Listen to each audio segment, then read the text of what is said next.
The flight attendant's voice echoed through the cabin. "Ma'am, that's the last seat available. Please take it." Clara hesitated in the aisle, clutching her worn-out handbag and her daughter's tiny teddy bear. Her face was flushed, her eyes tired, not from the rush, but from life itself. Every seat around her was filled. Businessmen scrolled through phones. Couples whispered over champagne. And somewhere deep in her chest, a voice whispered, "You don't belong here." She forced a smile at her 6-year-old daughter Mia, who clung tightly to her hand. "It's okay, sweetheart.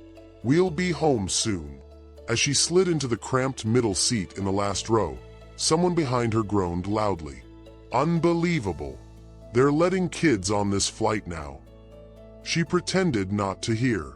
That's what years of struggle had taught her. Stay quiet, keep moving, don't break. But Mia tugged at her sleeve.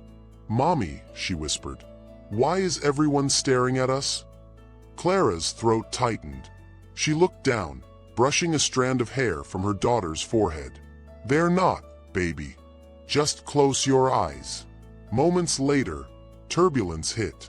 Mia squealed softly, and in that instant, something caught Clara's eye.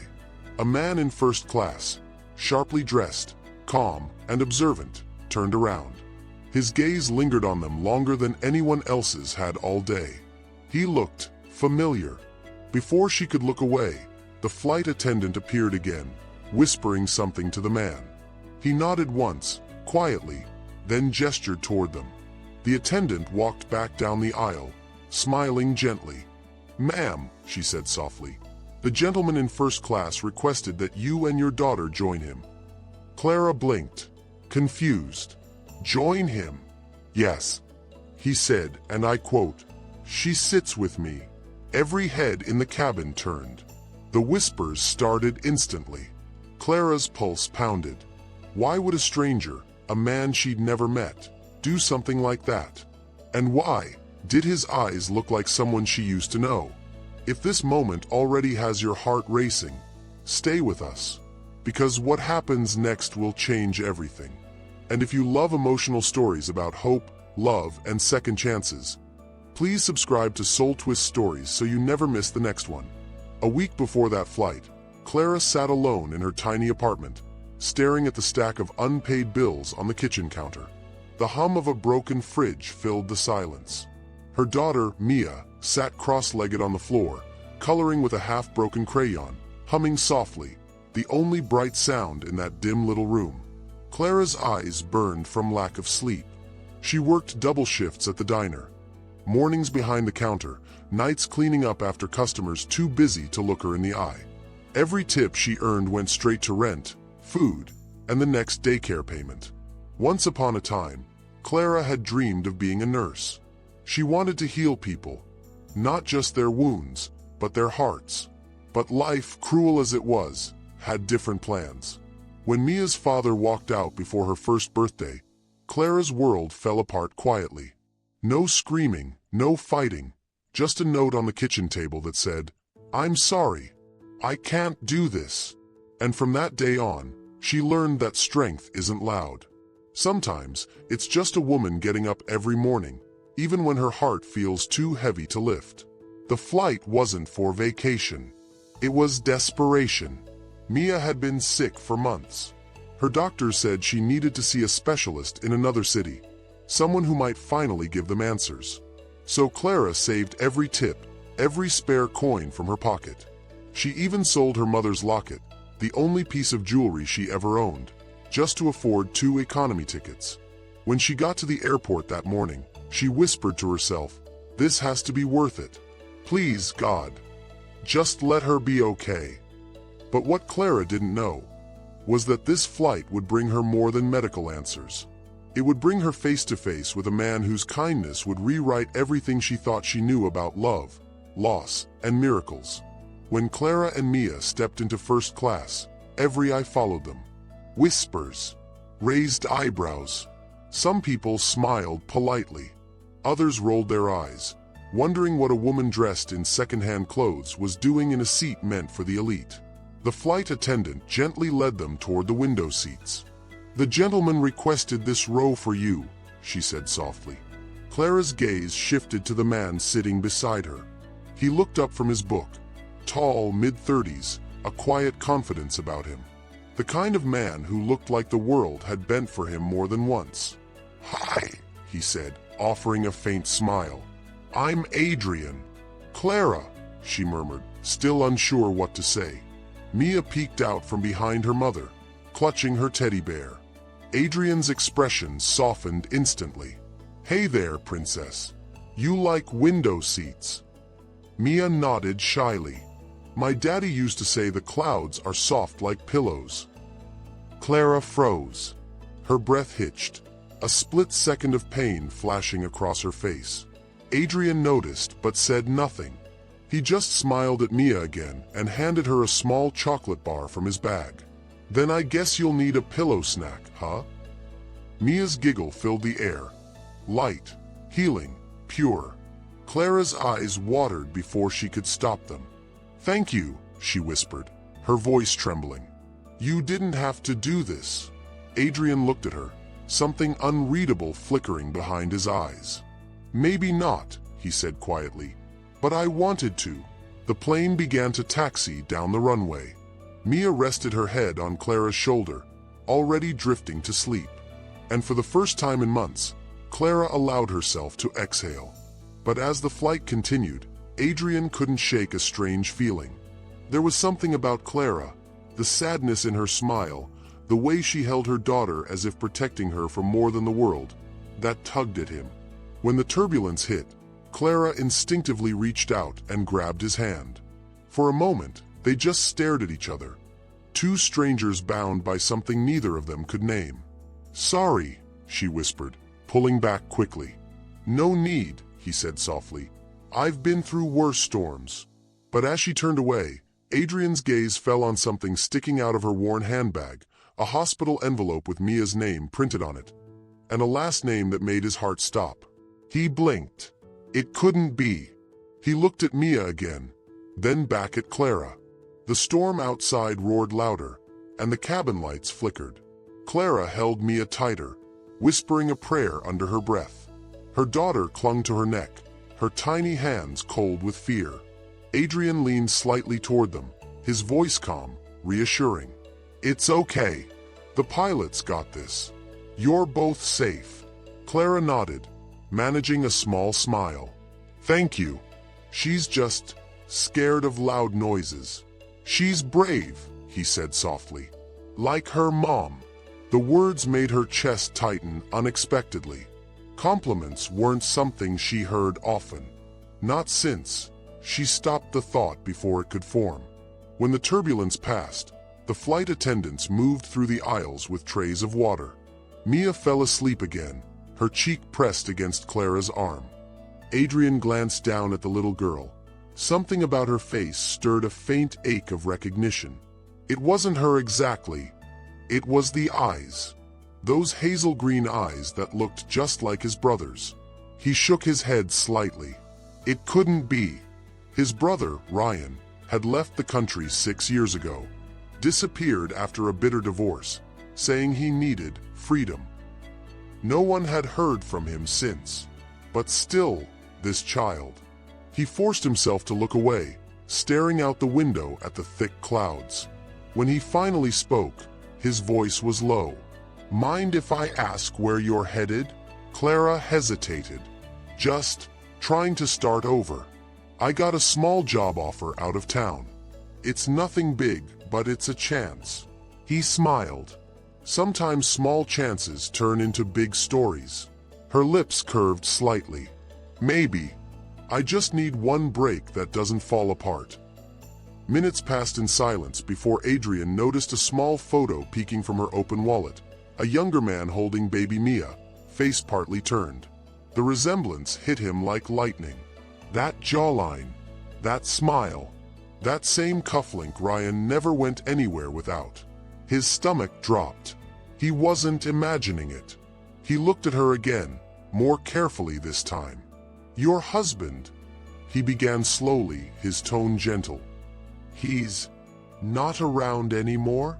Clara's face stiffened. She looked out the window, voice trembling. No, he left before she was born. Said he wasn't ready for responsibility. Adrian's throat went dry. That was exactly what his brother had said the day he left the family. Those same words. Responsibility.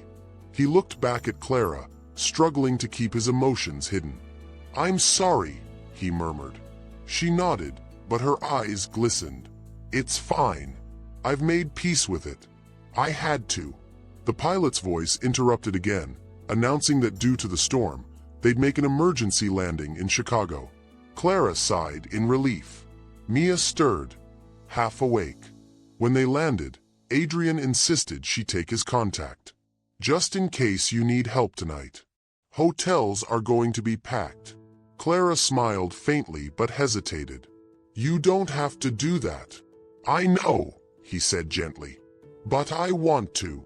Hours later, as they sat in the crowded terminal waiting for connecting flights, Clara watched her daughter sketch on a napkin while Adrian took a business call a few steps away. The way he spoke, calm, grounded, patient, reminded her painfully of what she wished Ryan had been. When he returned, he saw the drawing. Mia had drawn herself, her mom, and a tall man beside them. He smiled. "Who's that?" Mia giggled. "That's my daddy. Mommy says he's in heaven." Adrian's heart twisted sharply. He looked at Clara, who froze, eyes wide with guilt and sorrow. It wasn't heaven. It was heartbreak. And for the first time, he realized this wasn't just a coincidence. The rain had stopped by morning, but the air at the airport still smelled of wet concrete and jet fuel. Clara sat on a bench near the window, watching planes lift into the pale sky. Mia slept curled in her lap beneath Adrian's coat. Adrian hadn't slept all night. He'd replayed every word, every small gesture. The photo in her wallet, his brother's face, her daughter's eyes. It couldn't be a mistake. He walked toward her slowly, his coffee trembling slightly in his hand. "Clara!" She looked up, startled. "Oh, Adrian, hi. Did you manage to get a hotel?" He shook his head softly. "No. I stayed here. Couldn't leave yet." She frowned gently. "Why?" He took a long breath. "Because I need to ask you something. And I need you to be honest with me." Her shoulders stiffened. "What is it?" Adrian sat down beside her, keeping his voice low so he wouldn't wake Mia.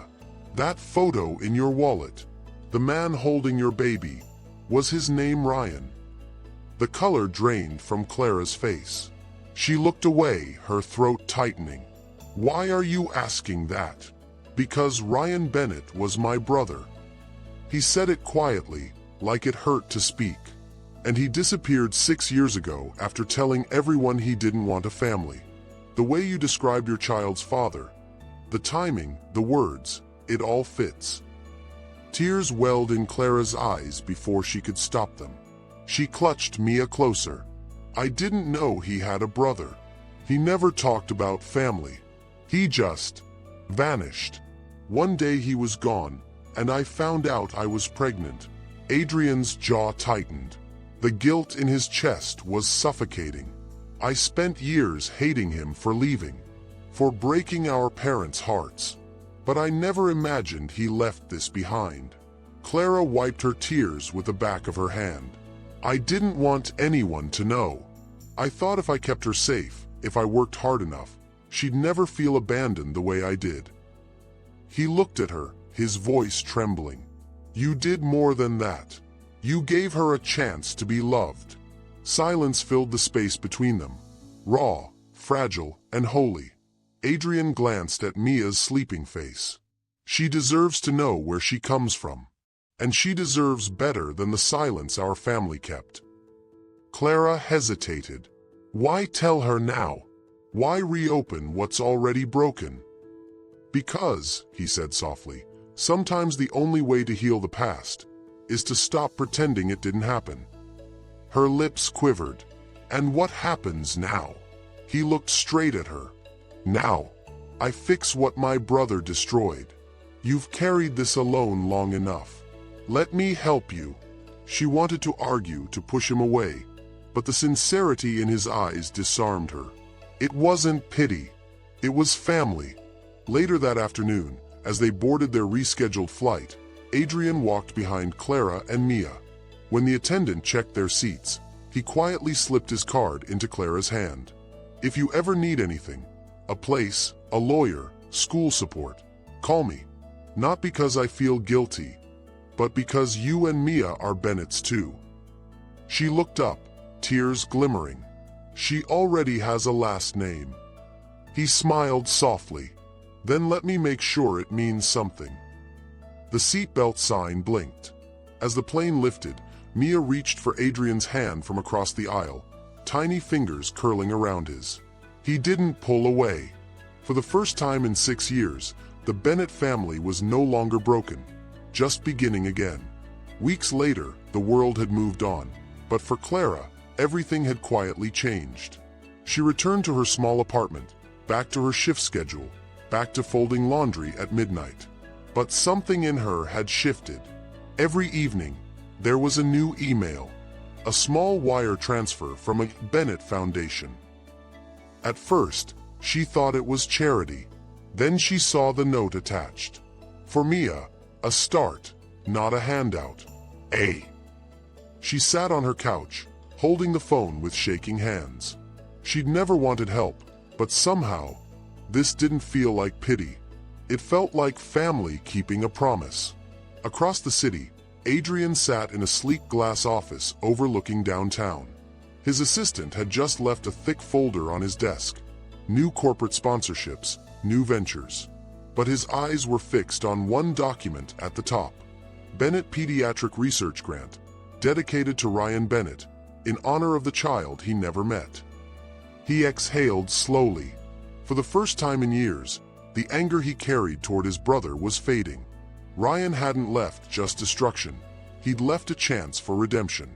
Adrian picked up the phone and called Clara. "Hey," he said, voice soft. "You should check your email again.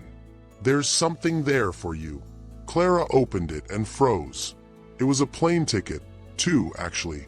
Destination, Seattle. Underneath, a short message. "There's a position open at our corporate foundation. Community coordinator. I want you to take it. You've been helping people your whole life. It's time someone noticed." Tears filled her eyes. "Adrian, I can't just uproot everything. You wouldn't be alone. We'll help you settle. You and Mia deserve more than just surviving." She pressed a hand to her mouth, emotion rising too fast to contain. 2 months later, Seattle rain drummed softly on the office windows of the Bennett Foundation. Clara walked through the halls, her ID badge swinging gently, her name printed bold beside the foundation's logo. She smiled at the sight of Mia in the corner room, coloring on a tablet while Adrian pretended to take a call just to keep her laughing. It didn't feel like charity anymore. It felt like home. As she stood watching, Clara whispered quietly to herself, "Ryan, I wish you could see her."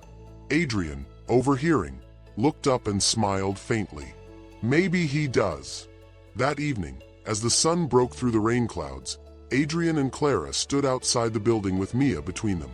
The girl giggled as Adrian handed her a paper airplane. "This one," he said, crouching down, "flies farther than the rest. You just have to let go." Mia ran, threw it high, and watched it glide across the wet pavement, golden light catching its wings. Clara looked at Adrian with soft eyes. "You didn't just save her life that day on the plane. You changed it." He smiled. "She changed mine first." The paper plane lifted higher, carried by the wind, and for a brief, beautiful second, it felt like Ryan was right there with them. Sometimes, life gives us second chances, not to erase the past, but to rewrite how it ends. If this story touched your heart, don't scroll just yet. Click subscribe and keep watching, because the next story might just be the reminder you need tonight.